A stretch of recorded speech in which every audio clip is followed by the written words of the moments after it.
Alors, Exode chapitre 12, et vous prenez avec moi Exode chapitre 12, au chapitre 11, le Seigneur avait fait le dernier avertissement au Pharaon. La dernière plaie, la 10e plaie d'Égypte, qui était un jugement juste. Tout jugement est terrible, un jugement juste. Et ce jugement, c'était prendre la vie des premiers-nés. Nous sommes dans Exode chapitre 12, et voici que le Seigneur va instituer une fête qui s'appelle la Pâque de l'Éternel. Dans notre langage en français, la Pâque, je ne sais pas si vous le savez, elle est au pluriel. Pâque avec un S. Mais ici, c'est la Pâque, c'est au singulier. Et la Pâque, c'est Pessah en hébreu, qui veut dire passage. On va voir ça. On va voir de quel passage il est question. Prenez donc Exode 12, verset 1, et nous lisons ensemble. Et l'Éternel dit à Moïse et à Aaron en Égypte, ce mois-ci sera pour vous le premier des mois. Vous le considérerez comme le premier des mois de l'année. Et donc ici, le Seigneur est en train d'instituer cette fête, cette Pâque. Et quand il institue, il va dire, le moment où vous allez célébrer cette Pâque, ça va marquer le début du calendrier hébreu. Ici, on assiste pas simplement à une action de Dieu, on assiste à une grande délivrance de la part du Seigneur et qui va marquer la naissance d'un peuple. C'est pas simplement une action de Dieu, mais c'est vraiment aussi la naissance du peuple de Dieu ou de la nation juive à partir de ce moment-là. Un calendrier, c'est un élément fondateur. On a tous nos calendriers, il y a différents calendriers dans le monde. Les plus beaux calendriers commencent évidemment avec la naissance de Jésus-Christ. On compte par rapport à la naissance de Jésus-Christ. Et bien ici, les Juifs, les Hébreux vont compter à partir de ce moment de délivrance qui va s'opérer. Et ils vont compter le temps à partir de la Pâque. Verset 3, transmettez ces instructions à toute l'assemblée d'Israël. Le 10e jour de ce mois, on prendra un agneau pour chaque famille, un agneau pour chaque maison. Si la maison est trop peu nombreuse pour un agneau, on le partagera avec le plus proche voisin, en fonction du nombre de personnes. Vous estimerez le nombre de personnes pour l'agneau d'après la part que chacun peut manger. Dieu, ici, du coup, instaure une fête. C'est une fête qui est particulière. C'est à la fois un repas, ensemble, du coup. C'est à la fois un sacrifice. Et c'est à la fois une fête. Et c'est étonnant parce qu'on va le voir par la suite, le Seigneur va instaurer aussi le sacerdoce, l'exercice du culte au milieu du peuple hébreu par la suite, dans toute l'Exode. Où adorer Dieu, comment l'adorer, qu'est-ce qu'on lui apporte. Et il va instaurer tous les détails de ce culte. Et dans ce culte-là, il y avait des sacrifices. Et dans ces sacrifices, il y avait 3 types de sacrifices. Des sacrifices qui étaient tout entiers pour Dieu. On brûlait un agneau, par exemple, et il était tout entier pour Dieu. Il y avait d'autres sacrifices où il y avait une partie pour Dieu et une partie pour le prêtre. Et il y avait d'autres sacrifices où il y avait une partie pour Dieu, une partie pour le prêtre et une partie que mangeait la personne avec sa famille qui venait sacrifier. Ça s'appelle un sacrifice de communion. Le premier sacrifice, qui est entier pour Dieu, s'appelle un holocauste. Le deuxième sacrifice, où il y a une partie pour Dieu, une partie pour le prêtre, c'est le sacrifice pour le péché. Et le sacrifice où on participe et où on mange une partie du sacrifice ensemble en se réjouissant devant le Seigneur, c'est le sacrifice de communion. Et bien là, Dieu va instaurer une Pâque qui est un peu des 3 sacrifices. Comme si Dieu annonce, au départ, avant même d'annoncer tout le rituel du culte, un sacrifice qui est encore plus grand que ce qui va être instauré. Un sacrifice qui dépasse. Ce qui est avant, souvent, dépasse. Un peu comme l'appel d'Abraham. L'appel d'Abraham a été fait avant la loi de Moïse. L'appel d'Abraham dépasse même la loi. Et dans l'appel d'Abraham, il y a la foi, il y a la grâce. Et bien ici, dans la Pâque, il y a un sacrifice encore plus grand que tout le rituel de culte que le Seigneur va instaurer par la suite. Alors, quel est ce rituel ? Dieu invite à une fête tous les membres de son peuple. Un repas, qui est aussi à la fois un sacrifice. Et quel est ce sacrifice ? Eh bien, c'est le sacrifice d'un agneau. Et les amis, j'ai jamais vu un animal plus mignon qu'un agneau. Allez, peut-être il y a les chats, les petits chatons peut-être. Allez, on va les laisser tranquilles les chats. Mais il n'y a pas plus mignon et plus beau et plus innocent qu'un agneau. J'ai jamais vu une vidéo où quelqu'un se plaignait d'un agneau ou courait parce qu'il était pourchassé par un agneau ou qu'il avait peur pour sa vie à cause d'un agneau. Ça n'existe pas. Et donc Dieu va choisir un animal innocent et inoffensif qui ne fait de mal à personne. Et c'est cet animal-là, dont on le sait, hein, l'agneau, elle a aussi, hein, c'est un animal dont la chair est particulièrement savoureuse, dont on se délecte. Eh bien, c'est cet animal-là que Dieu va choisir comme sacrifice. Et dans ce sacrifice-là, on va organiser un repas pour chaque maison. Et c'est souligné, hein, un agneau pour chaque maison. Et si la maison est trop petite, que faire? Eh bien, on appelle la maison d'à côté et on mange ensemble. Sacrifice de communion. Et on va le voir par la suite, il y a une question de sang, sacrifice pour le péché. Et on va voir par la suite, il fallait tout brûler, que rien ne reste. L'Holocauste, sacrifice entier pour Dieu. C'est très étonnant de voir que la Pâque, c'est comme un mélange de ces trois sacrifices qui sont plus grands que les sacrifices que vont perpétrer les Israélites par la suite jusqu'à la venue de Jésus-Christ. Et donc ici, c'est très intéressant parce que qui parle? Regardez le premier mot, qui parle? L'Éternel. L'Éternel parle, ça veut dire que cette fête, ce repas, qui l'instaure? Qui invite les gens? C'est Dieu qui invite les gens. C'est comme si Dieu disait, j'ai prévu un repas pour vous et vous êtes tous invités. Tous, par famille. Les parents, les enfants, les grands-parents, les voisins, tous sont invités à ce repas. C'est magnifique. Ça veut dire que les Israélites, quand ils prenaient le repas de la Pâque, ce n'était pas juste un repas ou une fête, c'était le repas de l'Éternel. La Pâque s'appelle la Pâque de l'Éternel. C'est là où Dieu m'invite à manger un repas devant lui. Et donc c'est un sujet de joie. Il m'invite, moi. Qui suis-je, moi? Il m'invite ma famille, il invite mes enfants, il invite mes parents, il invite toute la famille. Et au verset 5, on voit par la suite la prescription pour l'agneau et sa préparation. Verset 5, ce sera un agneau sans défaut, mâle, âgé d'1 an. Vous pourrez prendre un agneau ou un chevreau. Donc l'agneau, le petit du mouton, le chevreau, le petit de la chèvre. Vous le garderez, verset 6, jusqu'au 14e jour de ce mois, où toute l'assemblée d'Israël le sacrifiera au coucher du soleil. Et donc cet agneau-là n'était pas choisi le jour même. Il fallait préparer, le mettre à part. Il fallait que cet agneau-là, on sache que c'était lui qui allait mourir. Pour toute la famille. Il était mis à part et il était sélectionné, il y avait une sélection parce que des critères pouvaient invalider l'agneau. L'agneau, d'après ce qu'il était, pouvait être invalide pour le sacrifice de l'Éternel. Quels étaient ces critères? Ce serait un agneau sans défaut, mâle, âgé d'1 an. Et donc, il ne fallait pas qu'il atteigne la 2e année. Il ne fallait pas qu'on le prenne trop jeune aussi. Il y a une loi pour les animaux. On ne pouvait pas prendre un animal avant 8 jours auprès de sa mère pour un sacrifice. Et donc, un mâle dans sa première année, et il devait être sans défaut.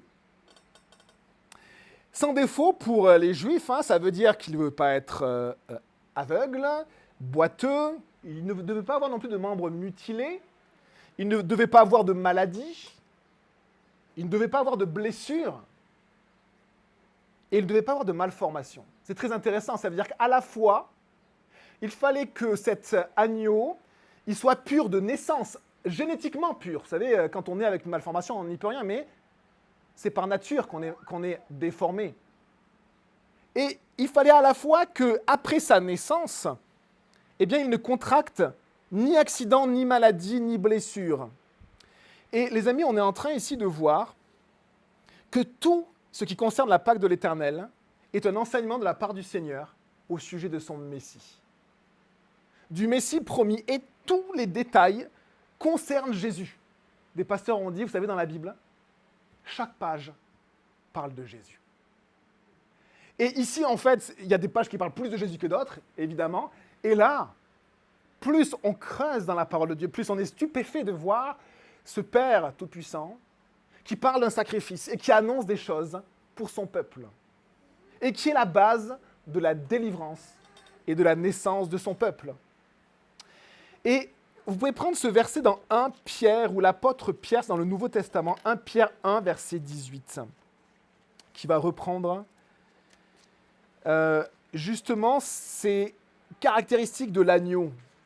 1 Pierre à la fin, proche de l'Apocalypse, 1 Pierre, chapitre 1, je vous fais tourner dans la parole de Dieu, 1 Pierre, chapitre 1, verset 18. Vous le savez en effet, ce n'est pas par des choses corruptibles comme l'argent ou l'or que vous avez été rachetés, de la manière de vivre dépourvue de sens que vous avez transmise vos ancêtres, mais c'est par le sang précieux de Christ qui s'est sacrifié comme un agneau sans défaut et sans tache. Vous savez, quand on est avec une tache, on n'y peut rien. Un animal qui naît avec une tache, il n'y peut rien, c'est génétique. Eh bien, Jésus, quand il est né, il n'avait pas de tache. Il était pur génétiquement, il était pur par nature, par naissance. Et la parole de Dieu nous enseigne sur l'homme que depuis Adam et Ève, nous avons été déformés par le péché et nous naissons impurs même de naissance. Nous sommes déformés même de naissance. Et nous contractons en plus de cela de la saleté par nos actions, par nos paroles et par nos pensées. Et souvent, des gens qui n'ont pas été très mauvais dans leur vie, quand on leur présente le salut en Jésus-Christ, et qu'on leur dit « mais tu as besoin de demander pardon pour tes péchés à Dieu », eh bien, ils sont souvent surpris parce qu'ils se disent « mais moi, je n'ai pas fait grand-chose de mal ». Jusqu'au jour où ils réalisent qu'ils sont nés pécheurs, déformés par le péché, loin de Dieu. Et ils vont réaliser petit à petit à quel point dans leur cœur, eh bien, il y a une partie qui est sombre, il y a une partie qui est sale. Vous savez que même l'âge de notre mort, on pourrait dire, est programmé dans notre ADN. Les scientifiques aimeraient modifier cet ADN pour qu'on puisse être éternel. Ils n'y arriveront pas, évidemment. Ça veut dire que même toutes nos cellules crient que nous sommes mortels et que nous sommes pécheurs. Quand on regarde même chaque cellule de mon corps, me dit « Bruno, tu es pécheur, Bruno, tu es pécheur », toutes tes cellules sont déformées. La science aimerait modifier cela, elle ne le pourra pas. Une seule chose peut modifier cela, et on va le voir, le sang de l'agneau. Le sang de l'agneau peut modifier cela. Et ici, regardez cet agneau. Il était choisi au 10e jour et sacrifié le 14e. Ça veut dire que l'agneau, eh bien, on savait qu'il était choisi et mis à part à l'avance.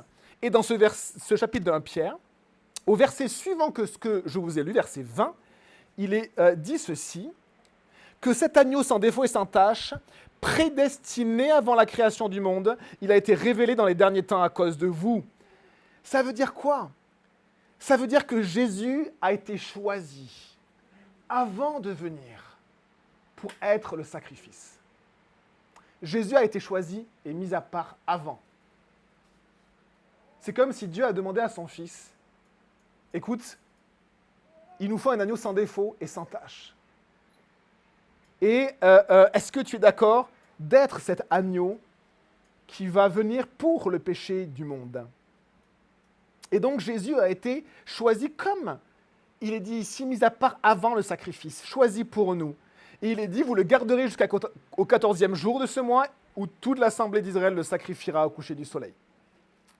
Verset 7, on prendra de son sang, et on en mettra sur les 2 poteaux et sur le linteau de la porte. Alors, c'est quelque chose d'étonnant, parce que vous savez, là, il y a une partie verticale et une partie horizontale. Dans la Bible, à quel moment on retrouve une partie verticale en bois et une partie horizontale en bois? C'est au moment de la croix. Alors effectivement, là, c'est une porte. Mais Jésus aussi dit qu'il est la porte. Et ici, on a, dans la maison de chaque Hébreu, vous avez une porte, et vous avez 2 montants en bois qui s'appellent les poteaux, et vous avez le montant qui est au-dessus qui s'appelle le linteau. Eh bien, que fallait-il faire? Il fallait prendre du sang sacrifié de l'agneau et en mettre, en badigeonner, mettre du sang, carrément sur la maison de notre propre famille. C'est le père de famille qui faisait ça. Et il mettait du sang sur le premier poteau, sur le deuxième poteau et sur le linteau. Et, au linteau de la porte des maisons où on le mangera. Et donc le sang de l'agneau va servir à marquer la maison. Et on va le voir par la suite, il va protéger, mettre à l'abri du jugement chaque famille qui habite dans une maison qui est marquée par le sang de l'agneau. Verset 8, « Cette même nuit, on mangera sa viande rôtie au feu, et on la mangera avec des pains sans levain et des herbes amères. Vous ne le mangerez pas à moitié cuit ou bouilli dans l'eau. Au contraire, il sera rôti au feu avec la tête, les pattes et l'intérieur. Vous n'en laisserez rien pour le matin. Si toutefois il en reste quelque chose le matin, vous le brûlerez au feu. Il faut que tout parte, que le sacrifice soit entier. Ici, le Seigneur demande que l'agneau passe entièrement au feu. Toutes les parties de l'agneau, tout le corps de l'agneau passe au feu. Et le feu, dans la parole de Dieu, les amis, nous parle, je ne sais pas si vous le savez, nous parle du jugement de Dieu. Le feu nous parle du jugement de Dieu. Et il faut que l'agneau entier, le corps de l'agneau entier, les pattes, le corps et la tête, eh bien, soient soumis au jugement de Dieu. Et on sait une chose, les amis, c'est que rien n'a été épargné au corps de notre Seigneur. Et tout son corps est passé au jugement du Seigneur, au jugement de Dieu, du Seigneur. Sa tête a eu les épines qui ont transpercé son crâne. Ses pieds, ses jambes, ses mains, ses bras ont été percés par les clous. Son dos a reçu la flagellation avec les clous qu'on mettait au bout des lanières en cuir qui déchiquetaient, qui ouvraient la chair. Et tout le corps du Seigneur, tout le corps a été donné et passé en jugement. Tout le corps, au feu du jugement du Seigneur. Et même après sa mort, son côté n'a pas été épargné, il a été transpercé. Par une lance, il en est sorti du sang et de l'eau. Et ce sacrifice devait être entièrement consommé par la famille. C'est une nourriture dont on se délectait. Une nourriture qui nourrit toute la famille. Et les amis, on voit ici que la chair de l'agneau est une nourriture. Et le Seigneur lui-même nous dit ceci, qu'il est lui-même une nourriture. Dans Jean chapitre 6, verset 55, Jésus dit ceci, « Ma chair est vraiment une nourriture. Vous pouvez vous nourrir de moi. » C'est étonnant. Et là, toute la famille se nourrissait d'une chair qui est excellente. La chair d'un agneau, c'est excellent. Et dans le psaume 34, verset 9, c'est très très beau de voir ce qui est noté, cette analogie avec la nourriture que l'on ingère dans notre corps. C'est l'expérience du salut de Dieu en Jésus. Peut-être prenez-le parce qu'il y a des versets, je ne sais pas si vous aimez souligner votre Bible. Si vous n'avez pas de Bible à la maison, vous la gardez cette Bible-là, s'il vous plaît. Si vous avez un voisin qui veut une Bible, vous la prenez et on renouvelle les Bibles. Bien sûr, elles sont gratuites. Vous prenez ce dont vous avez besoin. Vous laissez juste le café et les verres, mais les Bibles, vous pouvez évidemment les prendre. Et ici, dans Psaume 34, voilà, il n'y aura plus de chaises après. Et Psaume 34, verset 9, ce verset est vraiment, vraiment magnifique. Et regardez le premier mot. Goûtez. Goûtez et voyez combien l'Éternel est bon. Heureux l'homme qui cherche refuge en lui. Goûtez. Goûtez combien l'Éternel est bon. Quand on mange, les amis, on est d'accord qu'on introduit la nourriture dans notre tête, dans notre bouche. Et cette nourriture, en fait, va au centre de notre corps. Et elle nourrit, elle est même dissoute par notre corps et elle nourrit tout notre organisme. Eh bien, le Seigneur nous dit que cet agneau-là avait cet effet-là pour chacun. Il nourrissait chaque famille. La chair de l'agneau. Et les amis, ce que va proclamer le Seigneur à la Pâque, c'est à peu près moins 1400, moins 1450 avant Jésus-Christ, ce que le Seigneur va proclamer à ce moment-là, d'avance, qui concerne son Fils, ça va être une proclamation devant tous les hommes. Il n'y a pas de salut sans l'agneau de Dieu. Il n'y a pas de salut sans l'agneau de Dieu.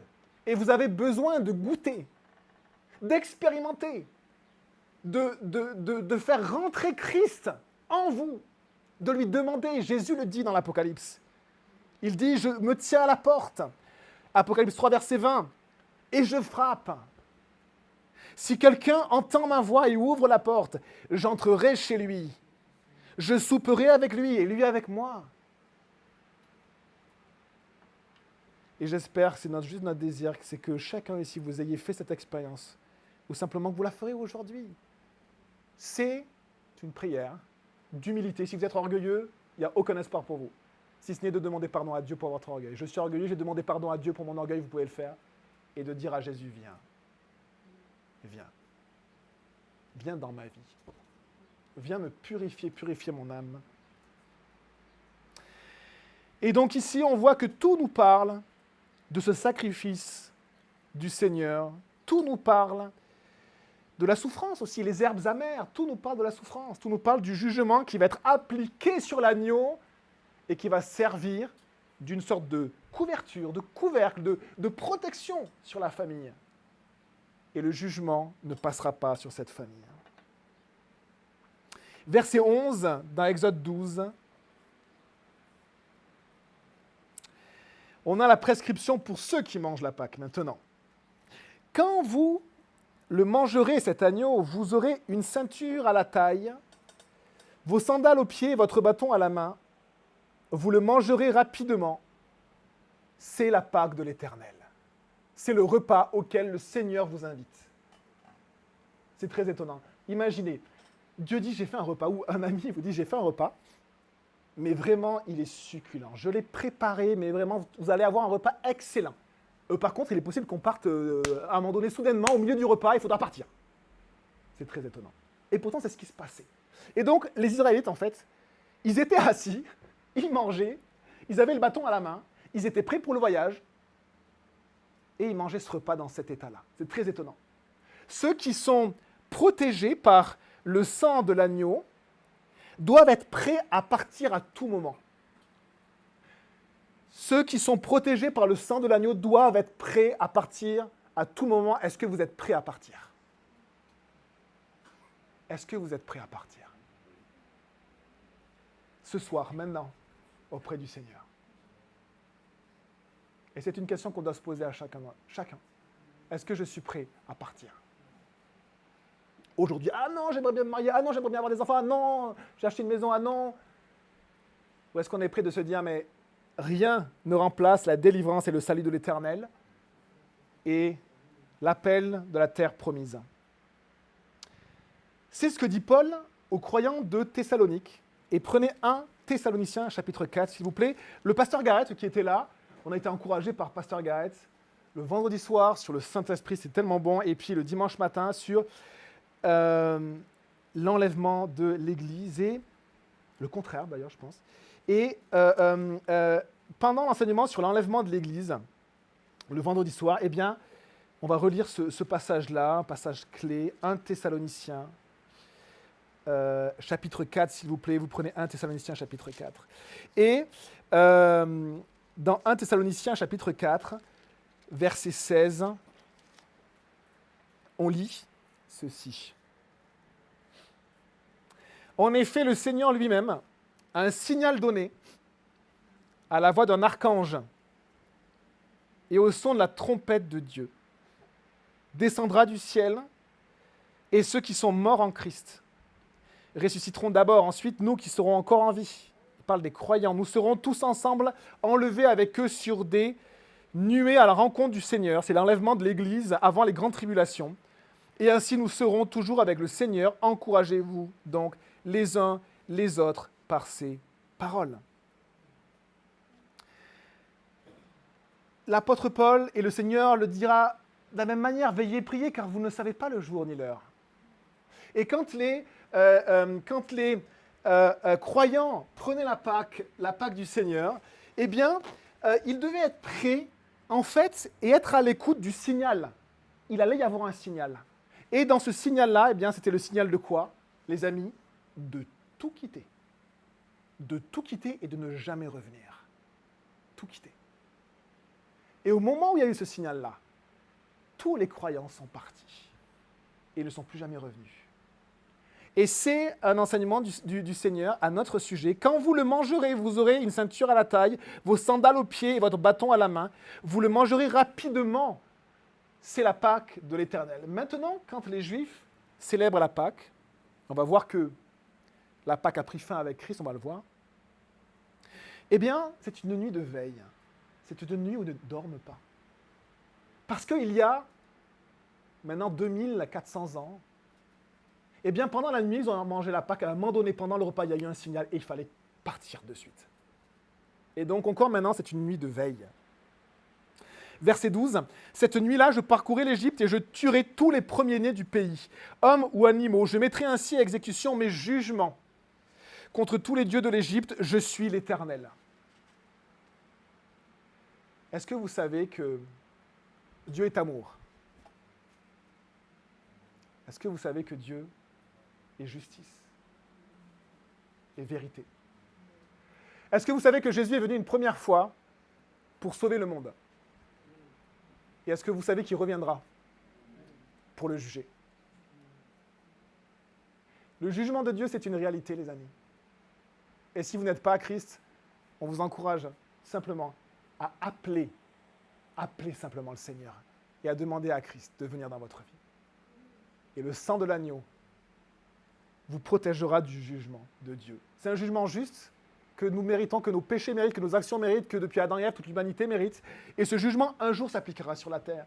Il commencera avec des mises en garde du Seigneur, avec ses fléaux, jusqu'à ce que, un jour, toute l'humanité se retrouve devant le Seigneur et que chacun puisse être jugé.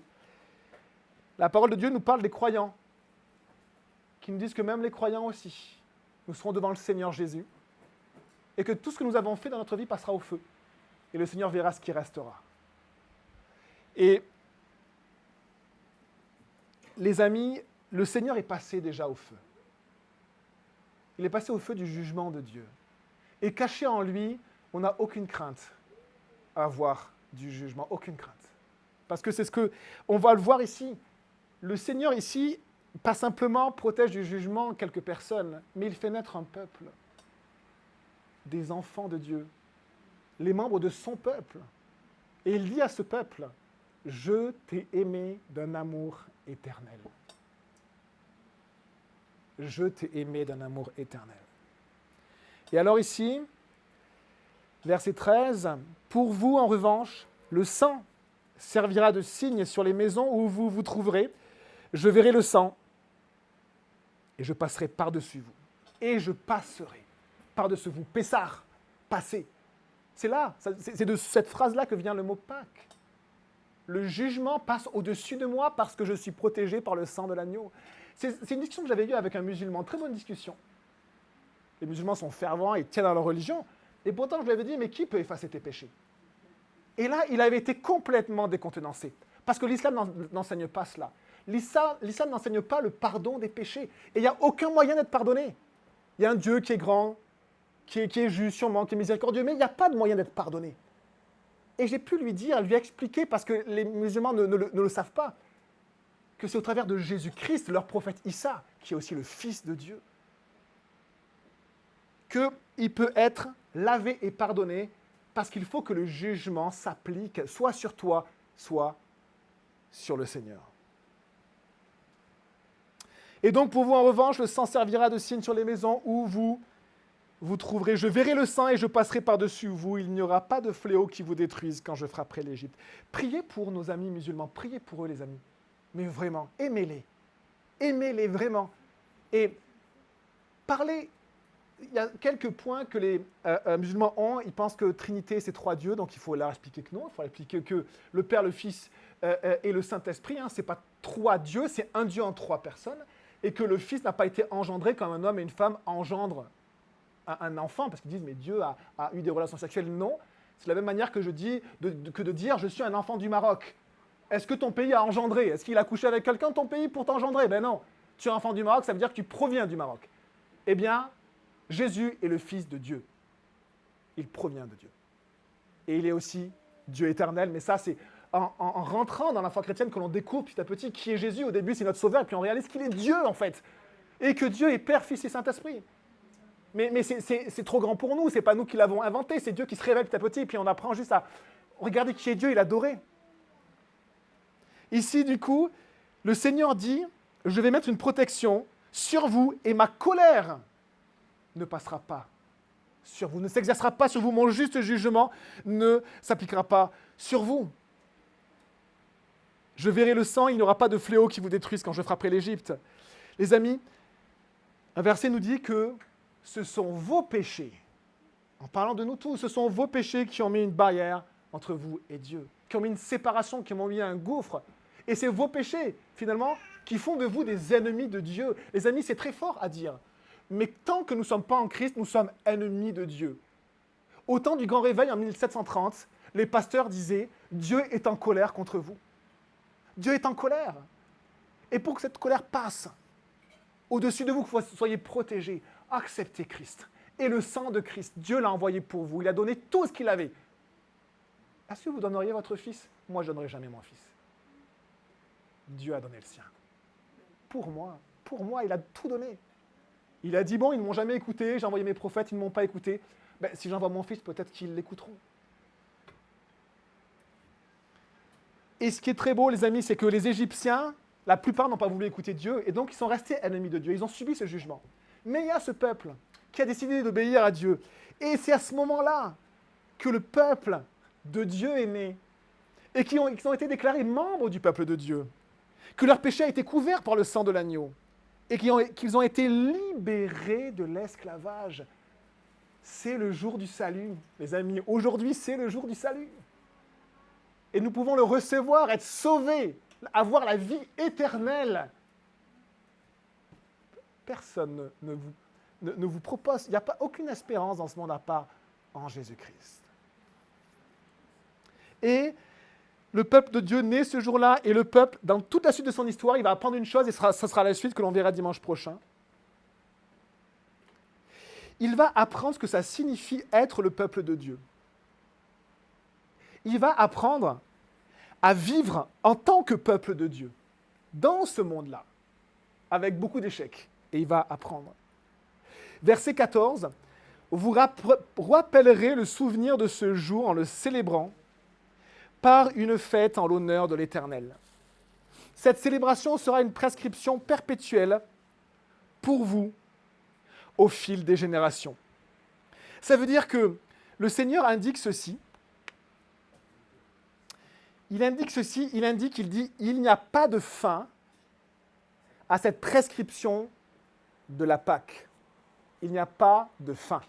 C'est très étonnant. Quand Dieu dit il n'y a pas de fin, c'est Dieu qui le dit, c'est celui qui a créé le temps qui dit il n'y a pas de fin. Et j'aimerais bien que vous preniez Luc chapitre 22, parce que dans Luc chapitre 22, on va voir, et bien que le peuple de Dieu, qui était les Juifs et ceux qui intégraient le peuple juif, tout le monde pouvait intégrer le peuple juif, c'était contraignant, hein, mais ils pouvaient l'intégrer. Eh bien, on fêtait cette Pâque, année après année, de génération en génération, jusqu'à ce que Jésus-Christ prononce sur la croix ces mots en disant « c'est accompli ». En fait, Jésus, sur la croix, va être l'agneau de Dieu. Et il va accomplir la Pâque. Et en accomplissant la Pâque, il va instaurer un autre repas. Le repas du Seigneur. Où il va garder que deux éléments en fait de la Pâque. La Pâque, il y avait une coupe de vin et il y avait du pain sans levain. Et il y avait plein d'autres choses. Il va garder ces deux éléments les plus importants. Et il va simplement exprimer quand il va manger la Pâque avant d'être crucifié, un jour avant. Ils vont manger la Pâque un peu en avance parce que le jour suivant, où normalement c'est la Pâque, il va être crucifié.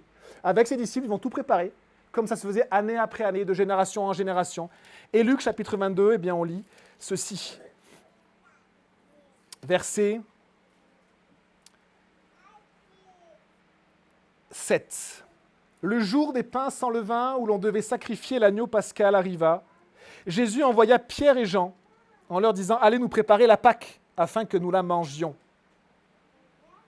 Et au verset 14, on lit ceci. « Quand l'heure fut venue, il se mit à table avec les 12 apôtres et il leur dit « J'ai vivement désiré manger cette Pâque avec vous avant de souffrir. » Vous imaginez que ça faisait 1400 ans que chaque année, le sacrifice de l'agneau était annoncé. Chaque année.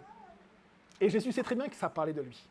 Et là, lui-même, il mange le propre repas qui parle de son sacrifice. Et il dit à ses disciples, et il dit, j'ai tellement attendu ce moment. J'ai tellement attendu ce moment de manger ce repas avec vous, ce repas de communion, ce sacrifice pour le péché et ce sacrifice entier pour Dieu. Et alors, il y avait plusieurs éléments pendant la Pâque, et l'apôtre Paul dit que le Seigneur nous en a demandé d'en garder 2. Parce qu'il y avait une première coupe que l'on faisait passer. Il avait tout le repas, et tous les repas, il y avait une partie qui représentait, donc c'était une sorte de purée qui représentait, vous savez, le mortier qu'utilisaient les Israélites quand ils construisaient les briques. Et tout a une signification dans la Pâque. Parce que le Seigneur enseigne au travers des fêtes, enseigne au travers de sa loi. Et tout est centré sur Jésus-Christ. Et le Seigneur va garder 2 éléments. Et au verset 19, on lit « Ensuite, il prit du pain, et après avoir remercié Dieu, il le rompit et le leur donna, en disant « Ceci est mon corps qui est donné pour vous, faites ceci en souvenir de moi. » Au moment de la Pâque, Jésus change la signification, même si elle y était déjà en germe. Et c'est comme s'il disait en fait à ses disciples « Tout ce qui a été dit sur la Pâque me concerne, et maintenant, je suis en train de l'accomplir. » Et après le souper, il prit de même la coupe et la leur donna en disant « Cette coupe est la nouvelle alliance en mon sang qui est versé pour vous. » Ce sang qui était mis sur les poteaux et le linteau de la porte. Et on a ici le repas du Seigneur, et c'est ce repas, les amis, qu'on va prendre maintenant ensemble. Et je vais simplement vous proposer d'avoir un moment de prière. Vous pouvez vous exprimer si vous le souhaitez. Ensuite, on aura un chant et on prendra le repas du Seigneur. Je prie après juste ma prière, tu couperas s'il te plaît. Seigneur, on te dit merci mon Dieu pour ton nom. Merci pour la Pâque de l'Éternel. Merci pour ce repas auquel tu nous convies et qui nous parle de Jésus-Christ, ton Fils unique. Merci Jésus d'être venu dans le monde. Merci Jésus parce que tu es Dieu. Et parce que tu as pris tous nos péchés sur toi. Seigneur, nous voulons te louer et te remercier. Nous voulons te dire toute notre reconnaissance, Seigneur. Nous voulons élever nos voix devant toi. Et nous voulons te dire que nous t'aimons. Merci, Seigneur. Amen.